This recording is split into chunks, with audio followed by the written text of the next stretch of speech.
Geocachomaniacs.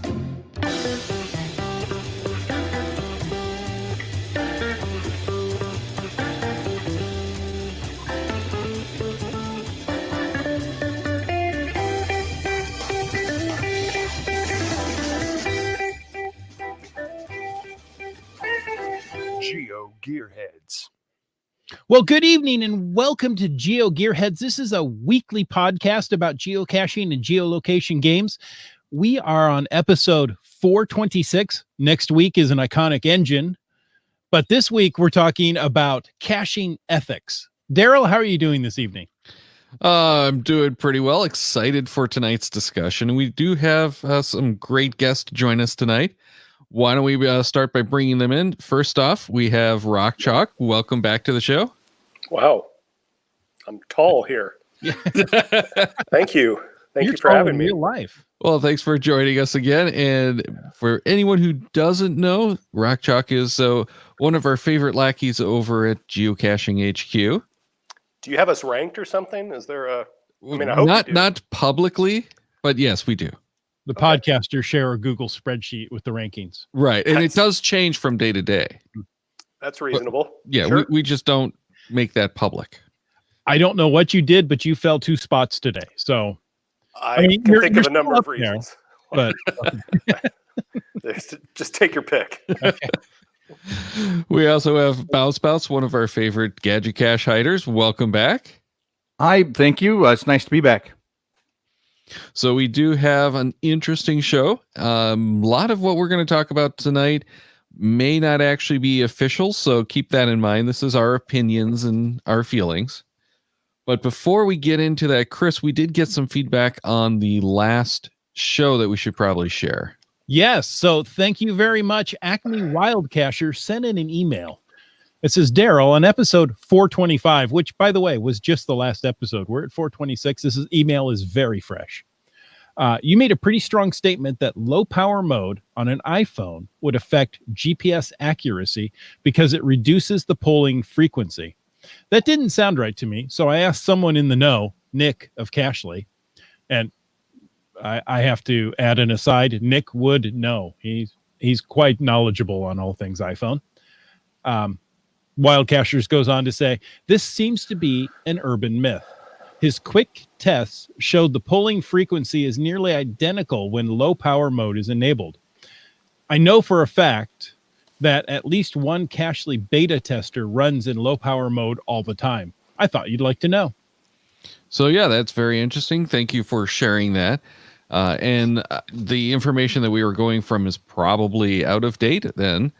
But I know that was a factor on several phones, not just on iOS, that the power saving mode would reduce the polling frequency. So I gather that they've gotten rid of that.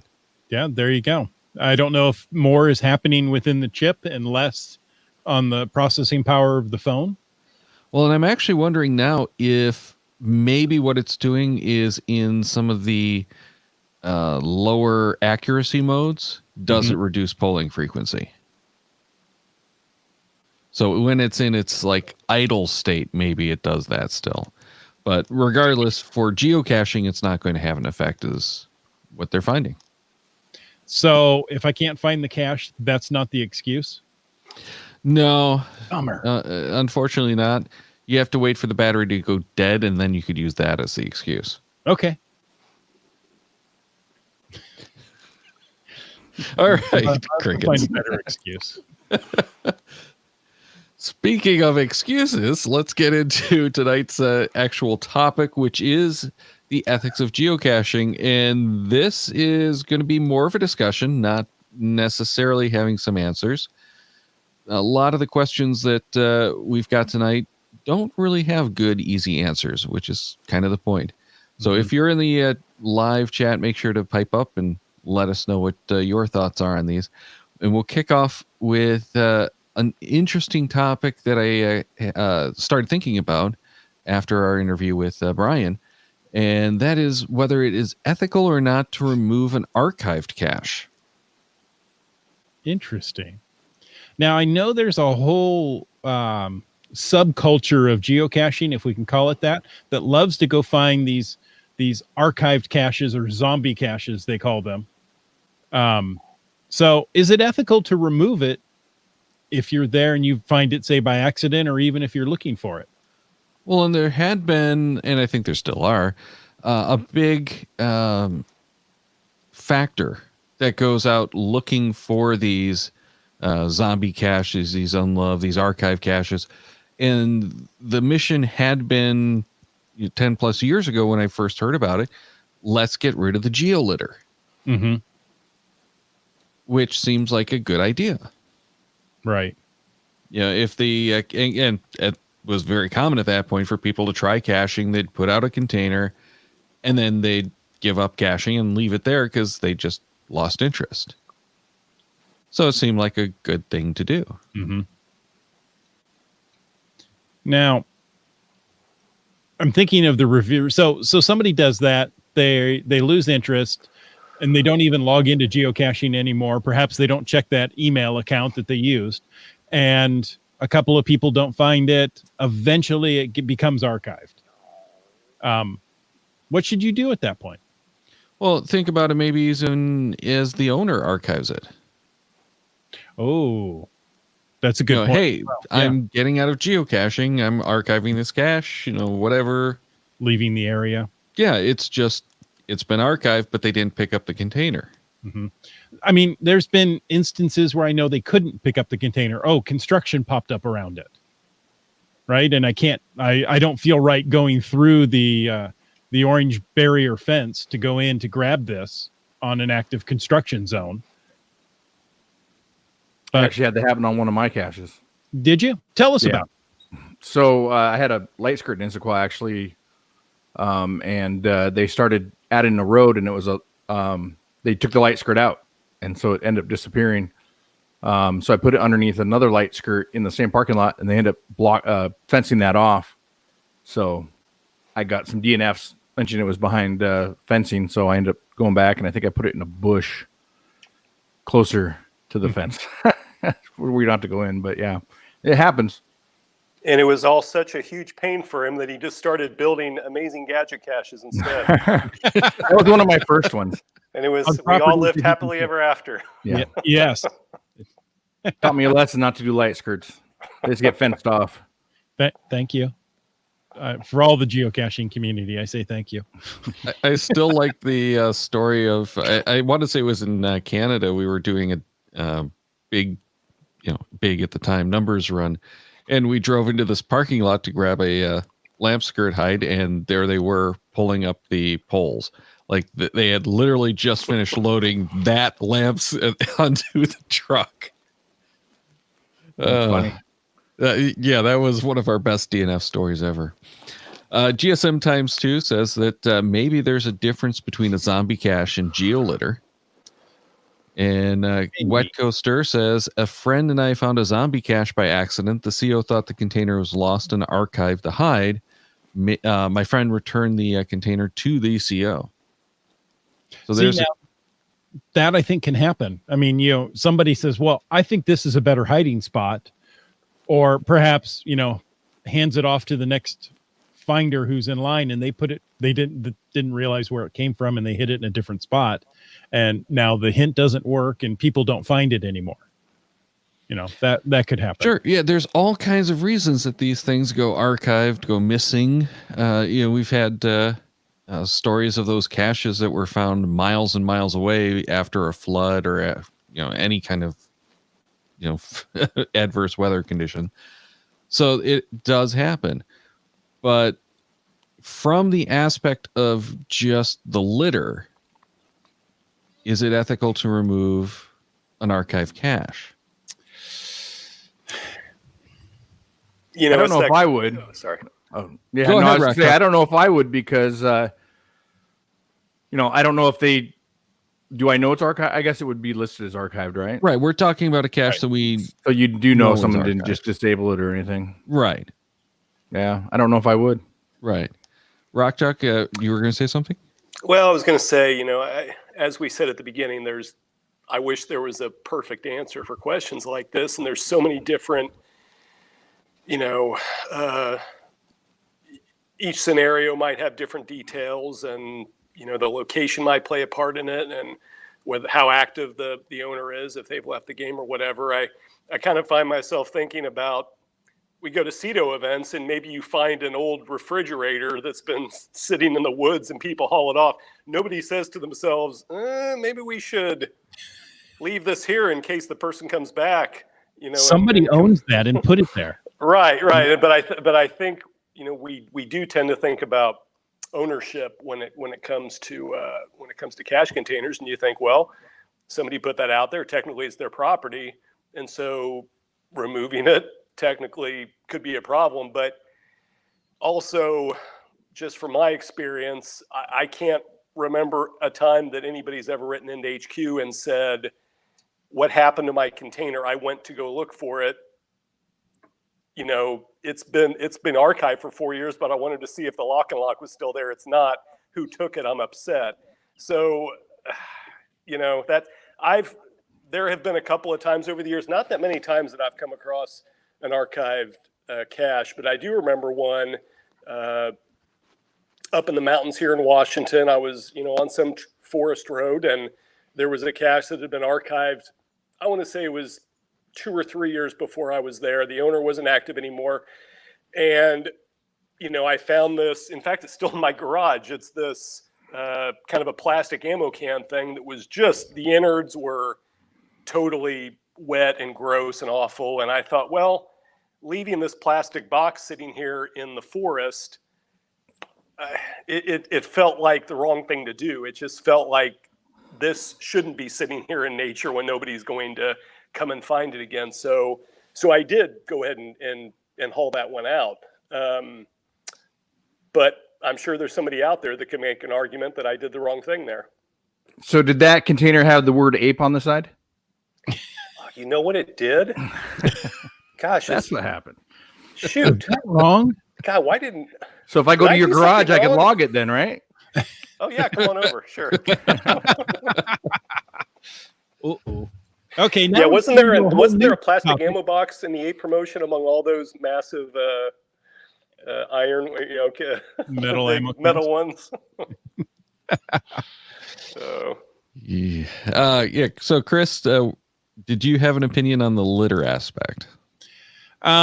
It's a tough call between litter and somebody's property out there. But really, once you place a cache, it becomes almost property of the community. And I know that's not a legal statement. I'll cover myself there. In fact, any statement you hear from me probably isn't legally binding. Yeah, I just want to run that by Brian Roth. Brian, you're an attorney. So when a cache is put out, I've been told it becomes community. It's community property. You go ahead, use my name. It's okay. I love it. I think it sounds great. For the most part, now the owners usually don't have a problem if somebody maintains it. Hey, I dried it out and put a new log in it. They're going to say thank you, right? Now, if it's been archived and I'm picking it up and removing it, shouldn't that be a thank you as well? So, and my thought originally when I heard about these projects is awesome. People are going out and cleaning up all this junk that people are leaving behind. Mm-hmm. Then I started thinking about the ownership issues, and it does get a little bit more complex. And that's actually going to transition into the next thing that we wanted to talk about, which GSM Times 2 mentioned. I think he's reading our notes. Yeah, I think so. He just knows what we're doing anyway, because he's got those cameras pointed at us. But Brian spoke about this. There are other geocaching platforms. What if the person archived the cache on geocaching.com but left it on open caching? Mm-hmm. And that is an issue that we used to run into, not as much anymore, but we did see people archiving caches on geocaching.com but leaving them open on some of those alternate platforms. And they, of course, don't make those notes in the archive logs. So or in the container itself, right? Right. So you don't know. Mm-hmm. Sometimes the reason that they're doing that is what we were talking about last time is refreshing the game board, or 2 times ago. They want to free up the space for another geocaching.com cache, but they're going to leave it on open caching or whatever other service they might have used. So now what? Because you don't know it's there, and you don't know it's still active. There's all kinds of levels here. I think that, like, for instance, the example that I mentioned for myself, you find this old plastic box that has 3 inches of water in it and, soaking wet contents, versus if I come upon a cache that was archived on geocaching.com and it's still in perfect condition and has been signed as recently as last week by a name I don't recognize, well, in that case, I'm going to look at that and say, okay, something else might be going on here. So, there's obviously different shades of this discussion. Well, absolutely. And that's why we're having this, is let's talk about it and, give some people some fuel to fan the fires and hopefully come up with some good ideas themselves if they run into it. You run into some of these caches, you don't know, some of these containers out there, you might not even know what it is. And one of the containers we ran across one time, just totally by accident, happened to be the final for a puzzle cache that was archived. So we took a note of where it was, sent the owner the information and say, hey, we found it. And they're like, oh, well, go ahead and log it. But that cache, it was archived because we couldn't find it when we went to, or we couldn't find it when we went to do the maintenance, and we figured we'd just archive it. So it turned out someone moved the cache, and well, they ended up going out and picking it up because they're responsible cache owners. But it's one of those that hadn't been there when they went to find it and pull it.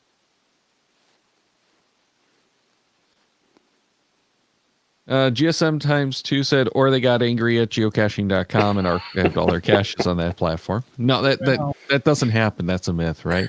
That's a myth. Yes. Yeah. And then on a boat says, wouldn't you label your cache? Yeah. And that's how we found the one that I was just talking about. But those labels don't necessarily hold. Mm-hmm. Especially if you have like the wet logbook, because a lot of those are labeled on the logbook. On the logbook, and if it's floating in 3 inches of water, you're not going to dig into the science experiment to figure out what cache this is supposed to be. I don't want to touch that. Right. Well, you might bring it home and put it in your garage too.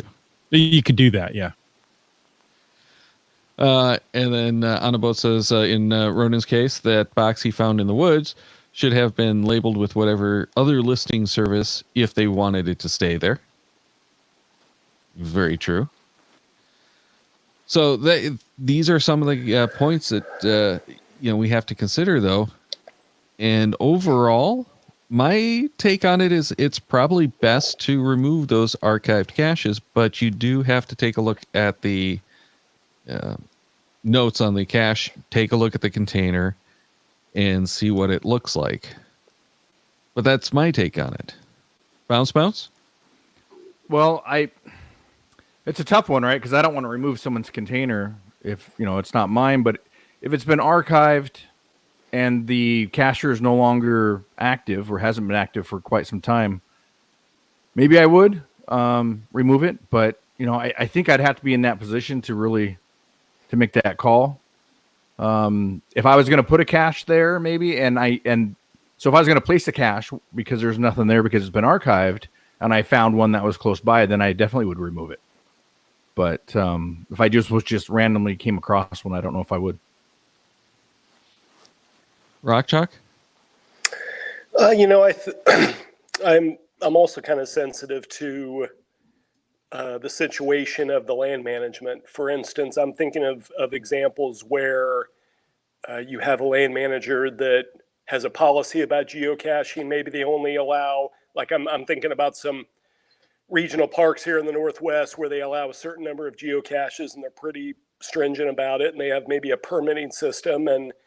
And part of the reason they are sensitive to it is because of the environmental impact. And so if there's an archived container out there that, I don't know, there's part of me that hates the idea of them coming upon it, just this kind of piece of trash that's on their property, and having that reflect poorly on the game and on their view of geocaching. So that's kind of what's going through my mind right now, is some of those examples, those possibilities that are out there. Yeah, and that's kind of where I'm coming from with my leaning toward collecting it. Is you don't want to give geocaching a bad name. Mm-hmm. Yeah, and you don't want the land managers to think of geocaches as junk if they're just left out there in the woods, and then they won't want to geocache there anymore, and then no one can find it. You know, can't put any creative containers out there. Right. Chris? You know, I'm going to say pick it up. I'm just going to say it. Pick it up and take it with you. It's litter. There. All right. The Caching Dead New York says, I collect archive caches. Every time I pick one up, I write a note explaining I picked it up. And if the CO would like the container back, I'd be happy to accommodate. 40 plus picked up, none returned. Oh, interesting. So, that is an excellent stat from one cache owner. And I have done exactly that kind of stuff. You know, I mentioned I let the cache owner know that one was there. And that was in great condition too. And that's one of the things that I probably would factor into it. You know, as Rock Truck said, what's the condition of the cache? If it's open and garbage, you know, yeah, get it out of there for sure. Mm-hmm. Yeah, and kind of to that last comment, it kind of is connected to something I said earlier, and it's totally anecdotal, but just this fact that I've never seen an email to HQ in the 5+ years I've been there where somebody was complaining that their archive cache container wasn't there when they went to go looking for it. I would think I would have seen something like that by now if this was a brewing problem. But So again, it's anecdotal. Yeah, the first time in exactly. 4 years, they've had spaghetti leftovers, and they know that Lock and Lock is down the street, and they need it now. Just have to clean out all those moldy papers, and it'll be good. You can just wipe it out; it'll be fine. Just fiber. Added seasoning. That's right. Penicillin. GSM times 2 said that they had several hundred caches archived in a day when the Forest Service decided to enforce a no geocache in wilderness area. Over time, they collected most of those containers. Mm-hmm. Let's move on to finders doing cache maintenance, because this one seems to be coming up more and more often. So Yeah, I touched on that one earlier, Yeah. where, I have no problem if somebody says, hey, the log's full. I happen to have another log sheet. I've either, depending on the size of the cache, I've added to it or I've changed it out. Yeah, and we'll have a lot of the cache owners that, especially when it comes to like a geo trail or even some of the geo tours, will say quite readily, hey, if the log is full, feel free to replace it, or some kind of blanket statement that maintenance is permitted. So we're not really talking about that. We'll talk more about, what about the ones where you don't necessarily have permission from the CO. And I've had a few of these where I've gone and changed the log in, especially like the micro caches, because there's not a lot of room. No. And you get a big event and all of a sudden that fills up and the CO hasn't taken care of it in months. They're probably not going to have a chance to do it again. So you throw a new log in there. And if I do that, I always mention, hey, I've changed out the log. I have the old one. I'm happy to get it to you. I can mail it to you or we can meet up somewhere. So if they want the old log for some reason, hey, it's part of a collection. I understand that. I want to give it to them. Never once have I gotten a response that, yeah, I want it. Most people don't even respond, that it was changed. So. Well, and sorry. I was going to say I've done the same thing as Chris many times, as I'm sure a lot of us have, and I've also never gotten an email from somebody asking to have that log back. And then again, just to throw in something from HQ, I've never seen an email from somebody complaining that someone else replaced a log in their cache. It's just never happened that I've ever seen. Well, and a similar thing that I've done is offered, if you don't want me to bring it, I can always scan it and post it. And I did actually have one CO that I did that for. So I just posted the images as, the attachments on the log. Not sure that they were actually readable, but it was another way to go. And they actually did like having that. But again, this was like one of those older caches, I think, where it was like a 2005 or 6 placement, and people actually wrote things in the logs. Now, I remember when you used to write things in the logs. Yeah, now it's just the names for the most part, so I haven't had much interest in the log since then. Mm-hmm. Well, I would think if you have an issue with someone replacing your log, you probably should put it in the description page somewhere that don't replace my log. Well, and in most cases, if you're going to be replacing the log, it's in something like a micro container where you don't have the option for leaving that old log in place because there's just not enough room. Mm-hmm. Yeah. If it's something like a small or a regular cache, chances are you can add another sheet or sometimes even a whole nother log book, and it's not going to be a problem. If it's like the ape container, you just add another ream of paper and move on. So what The about one in Chris's garage? Yeah. Oh, That's right. We weren't That's supposed to mention that. Yeah. Come on over. In that case, we just throw an iPad in there because, we'll just charge it. Oh, there you go. But what about if the cache owner has gone missing? And this is where a lot of that controversy seems to have come up. Yeah. There's a lot of caches that a community, that could be a neighborhood, that could be a city, a state, somebody determines that this cache is worthy enough that even though you can't get in contact with the CO, we're going to keep maintaining it for them. We want this cache to continue because, it's a rare fizzy combination or a Jasmer find. Or just an excellent cache in a good location. That the oldest of the state or something. Yeah, or just a great view that they got permission for. And, I've actually run across one of these where if the cache were to be archived, the landowner would not allow a new cache to be placed. So they have to keep that one going, or they can't have a cache there, period. So, yes, I really am kind of torn about this one because I do sympathize with the let's not keep bad caches going, but I think you want to keep the good caches going. Mm-hmm. Everyone's just nodding along. It's like, there's not much debate there, I guess. The nodding's really good for the audio podcast. Yes. Part of the dilemma there is how do you make that determination as someone who's just passing through as to whether it's a cache that should be maintained or not? And in that case, I would lean now toward don't maintain it. Just put the needs maintenance log on it if you feel that that's appropriate, but even that is kind of iffy in some of those cases. So Daryl, are you saying let's say, for instance, there's a large event and people from all over the country come to visit and you find a cache in an unmaintained state? Should you do something about it? Exactly. Yeah. If you're traveling through the area, I would say no. Post a note or put something in your log that, hey, the log is full. I found a spot to scratch my name on, or I added a sheet of paper and move on. I don't think, doing maintenance. Oh, like, hey, the lid's cracked. I happen to have another container in my car. Let me switch it out. Oh, wait, I jumped into another topic. You did, but that's fine.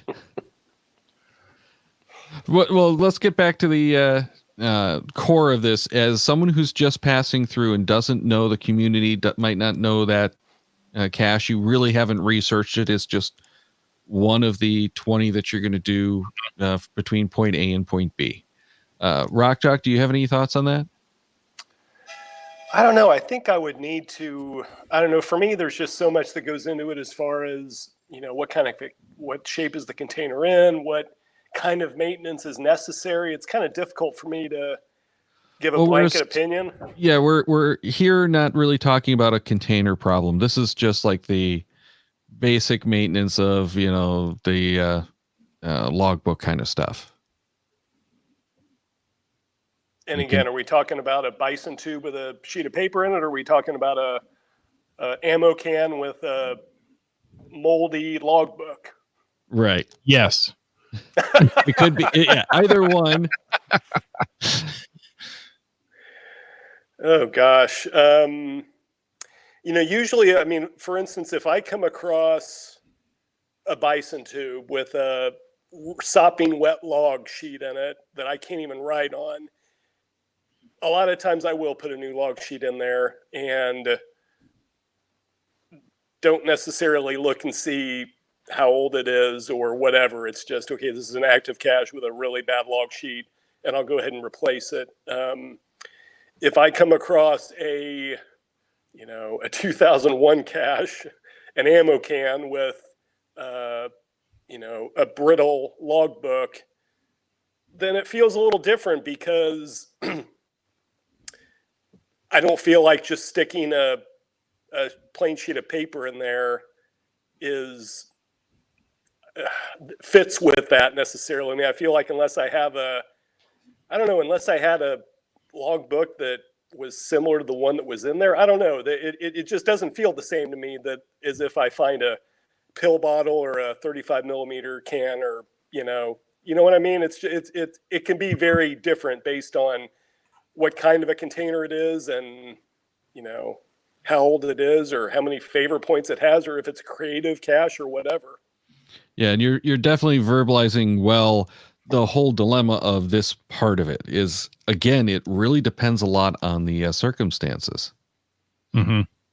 Bounce, and before we move on to the actual container replacement stuff, did you have any thoughts on? I agree with Rock Chalk.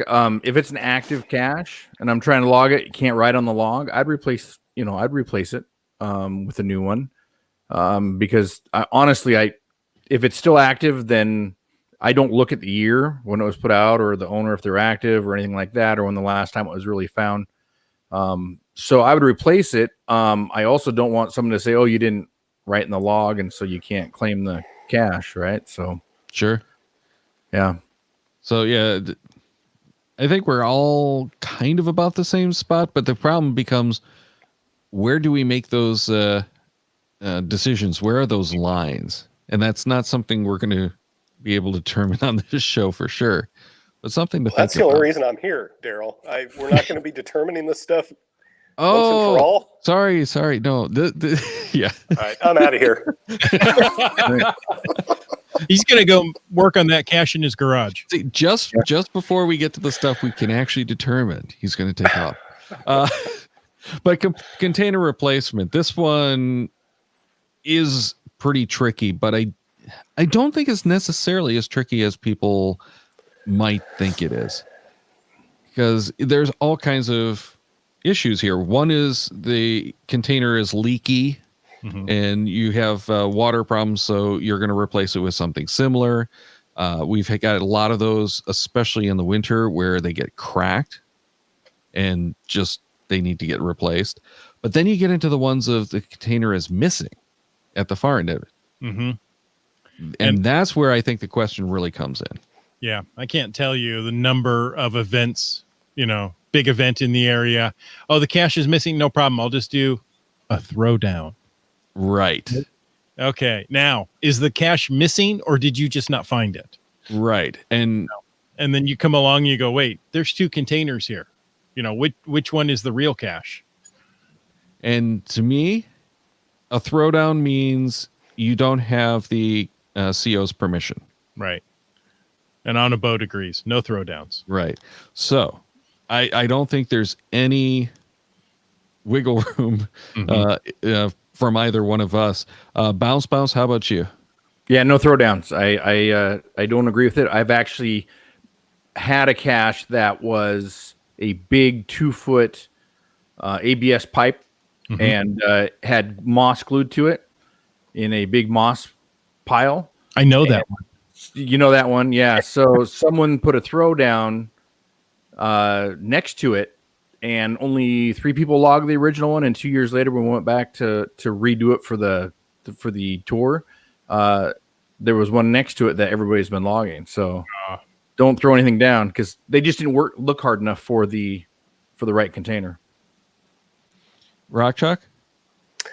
Yeah, I generally feel the same way. I mean, when we were talking about it, and this isn't exactly what we were talking about just here, but kind of about containers. The problem that I have with, like, let's say I come upon a container that is cracked, it's in bad shape. I feel really weird about doing anything with that. I really feel like that's up to the CO to do something with. And if they're not going to, then maybe it's time for somebody else to be doing something with that spot. But I see a lot of people that still come through and say, oh, I saw that the pill bottle was cracked or that cap was missing or whatever. So I went ahead and fixed that. That feels icky to me personally. Mm-hmm. Yeah, and If we it's a do pill want to. bottle and you have some duct tape that you can wrap around it, that's an okay fix. You haven't really changed the hiding, the manner of container, but Well, isn't that the purpose of the needs maintenance log? Yeah. I mean, that let the owner know that it needs to be fixed and repaired. And if they don't want to do it, then it can be archived. I think, and Rock Chalk could probably answer this, but isn't there a certain amount of time if you don't respond to a needs maintenance request that the reviewer will reach out to the CO? Yeah, it depends on the region, but it's pretty common that if a cache falls below a health score threshold based on multiple needs maintenance or whatever, that the reviewer will come in and say, okay, the CO needs to take a look at this and take action within 30 days. That's usually a pretty typical time frame for somebody to have to work with, or at least to say that they intend to do something about it. So yeah, people usually get a period of time to respond to that problem. Yeah, I know I've gotten a couple emails from reviewers saying, hey, someone logged a needs maintenance on your cache. So I've had to go out pretty quick to fix it. Yeah, and kind of going to what Chris was saying about, if you see something, maybe you put some tape on it. I don't even know that I do that. I mean, there's part of me that feels like I don't know. I've seen enough cases come through HQ where the community, kind of props up a cache for a long time, and sometimes I get it because, as we said, there's maybe a Jasmer month that's really rare or whatever, but sometimes you're just like, why is so much effort being made to keep this, pill bottle cache or something similar that has no particular historical value to it, and yet people are trying their best to say, well, we're still making sure to keep it going. I don't know. It's one of those gray areas that just is always fascinating to me, to see the discussions that kind of thing sparks, and the sometimes heated discussions about cache listings like that. Rolling back to the throwdowns, Wet Coaster says that throwdowns should get a 6-month geocaching ban. So that's something you can take back to the rest of the team, right? Yeah, Wet Coaster isn't messing around. That's, So my thing with this one, it comes back to whether you have permission from the CO or not. I've done a number of the cache replacements where the CO has said, hey, I know you're going out there, or, something to that effect. If you can't find it, please replace it. And I've even had them give me containers in some of those cases to do it. So those kind of situations, I don't have a problem with it. If I find the container destroyed and in pieces all over the place, then I'll usually post a needs archive log. Mm-hmm. That's only happened maybe twice. But I do post the needs maintenance logs much more often. My logic behind the needs archived has been, if it's in that bad of condition, this is not a good place for a geocache anymore. And I don't know that that's necessarily the best thing. So probably I should do a needs maintenance instead. Any thoughts on that, Bounce?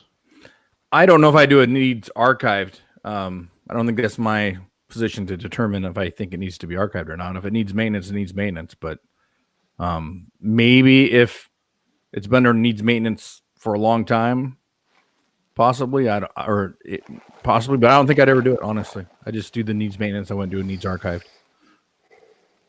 Rock Chalk? Yeah, to me, it depends on the history of the cache. Just seeing that it's in pieces would probably get a needs maintenance for me. If I see it's in pieces and there are multiple DNFs and or multiple needs maintenance logs that haven't been responded to, then that might be more of a needs archive situation from my standpoint. Or maybe the CO would respond quicker if the needs archived pops up or something. Maybe that with your attention. That does often happen where,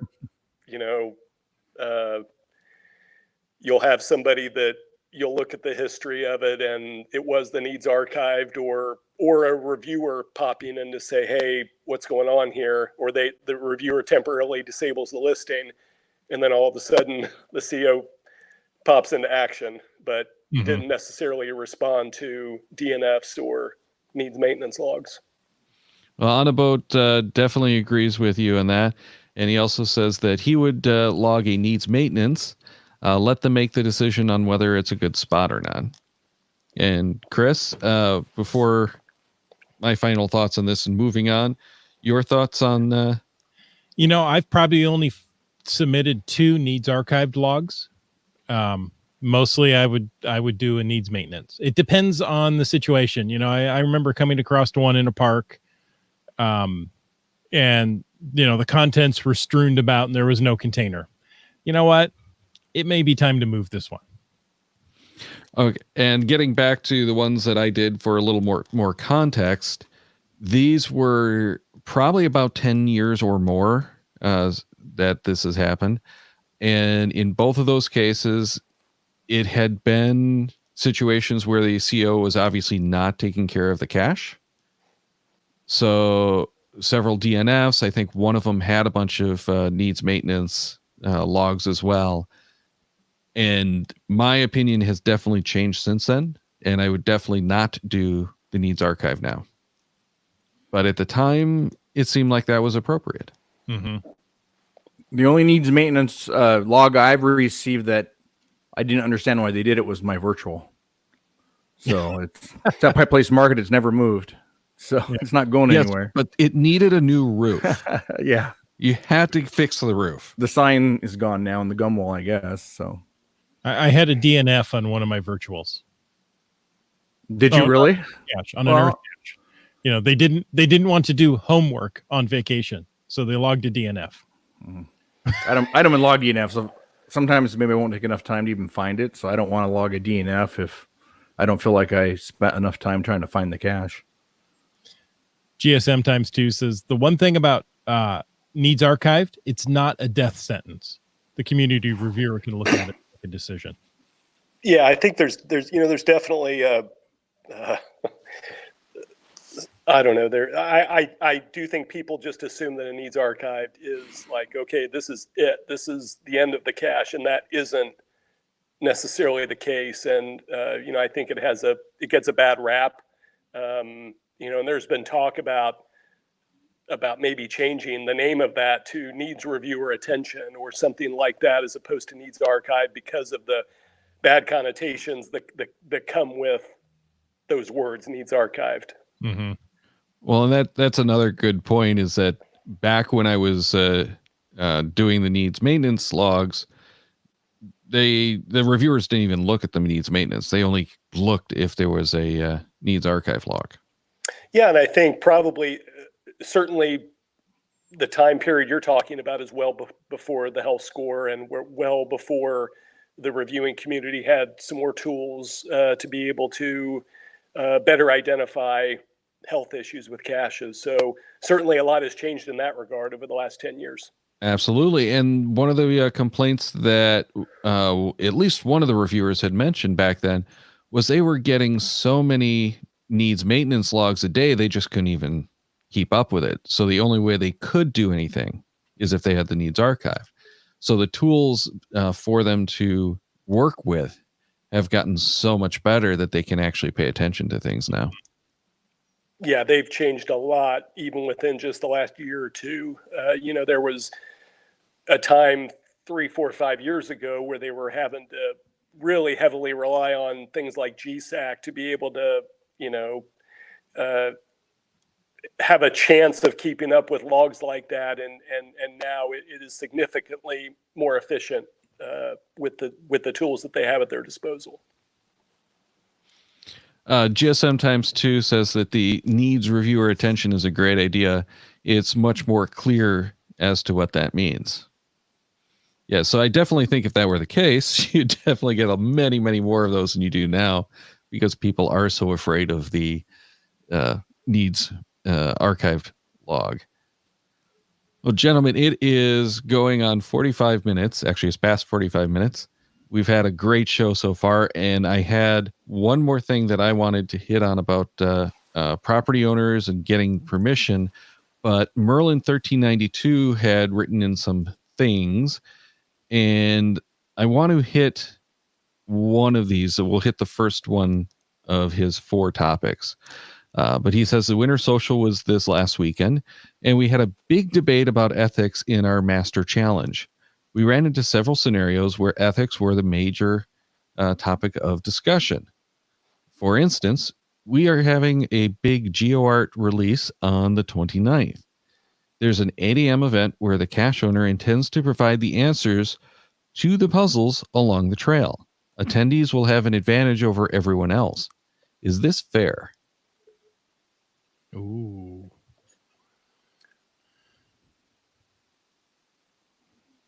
All right.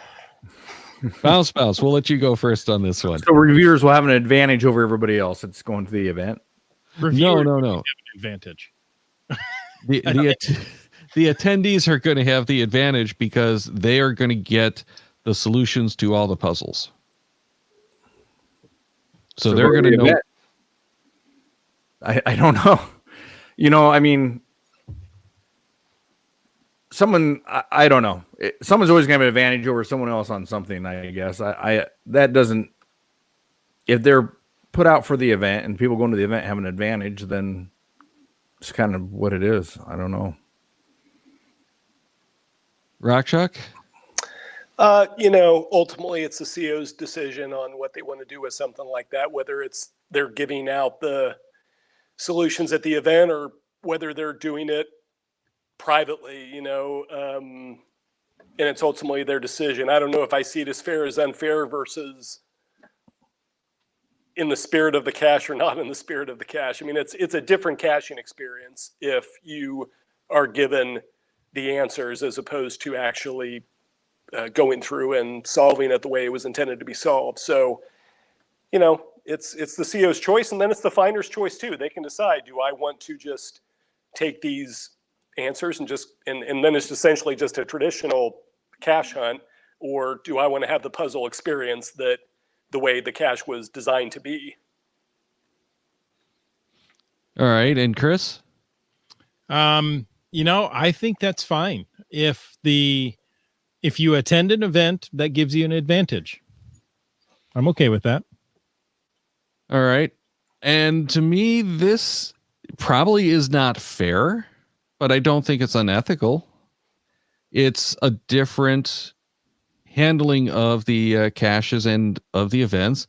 And it's just, a way to get people to come to the events. Those people are looking for a different experience. Usually it's a social group experience.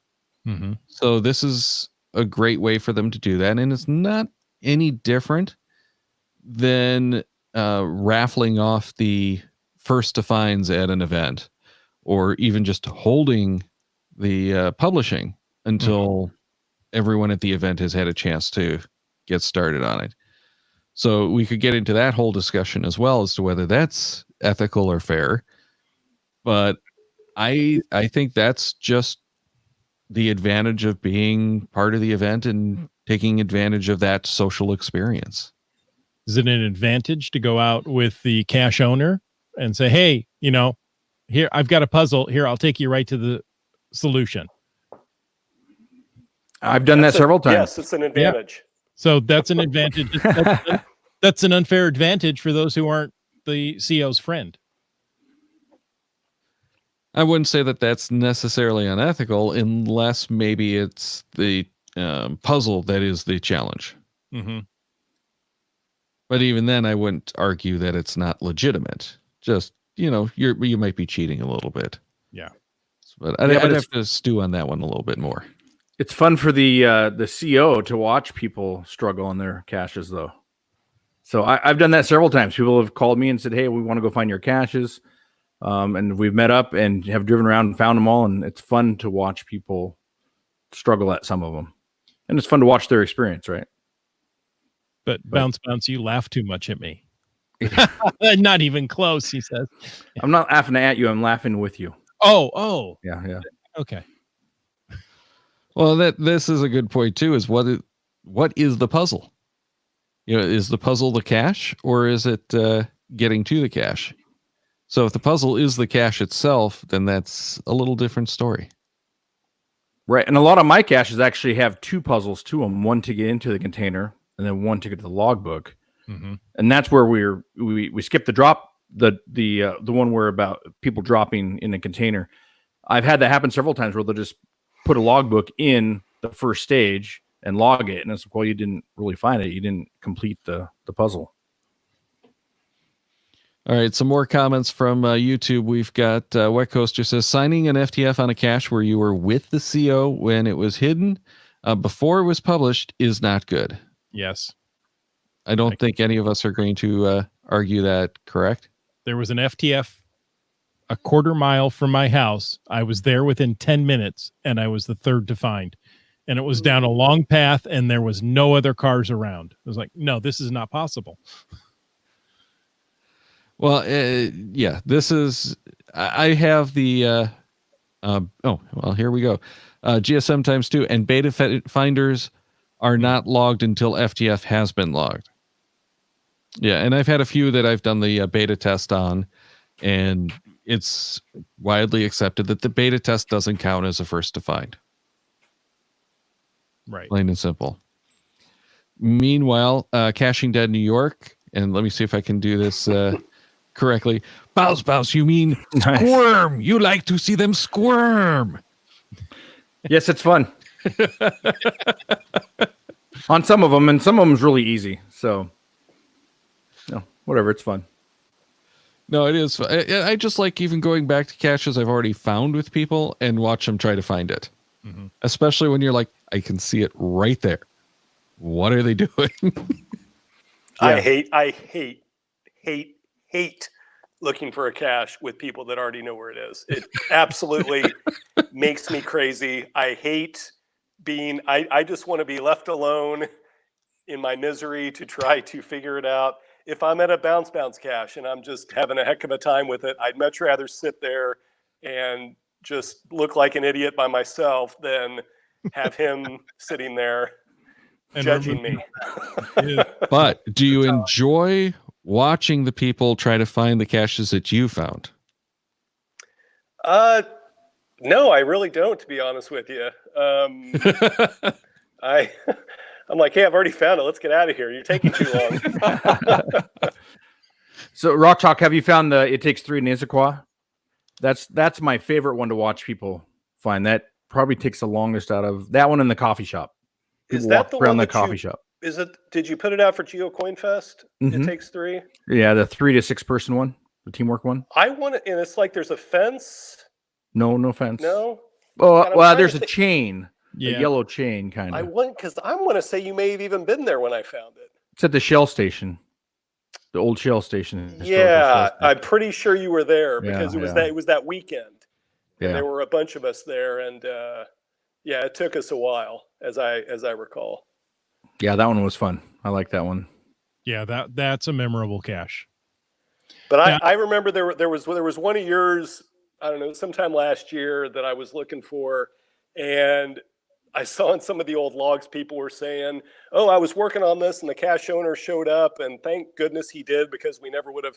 And I saw those, and I thought, "Please don't show up because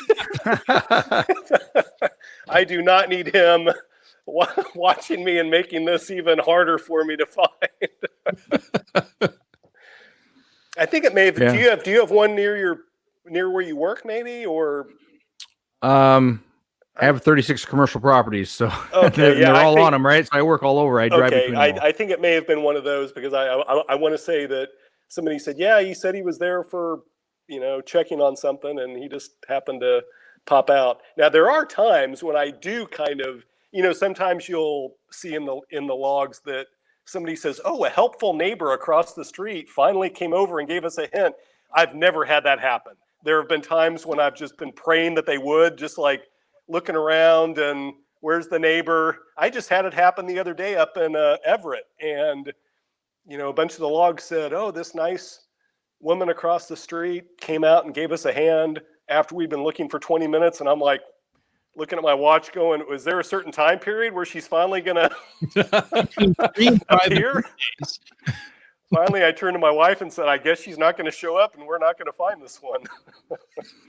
Yeah, I don't think cachers have an issue finding my caches. It's getting into them because I do label them very well. You do, Well, for sure. That's when you can just sign the outside of the cache and move on. That's why Sharpies were invented. Yeah, Right. That's not a problem, is it? Man, I got to paint over it. That's graffiti. All right, with that, why don't we sign off for the night? Thank you, gentlemen. It's been an interesting discussion, and we've had some great feedback in the chat.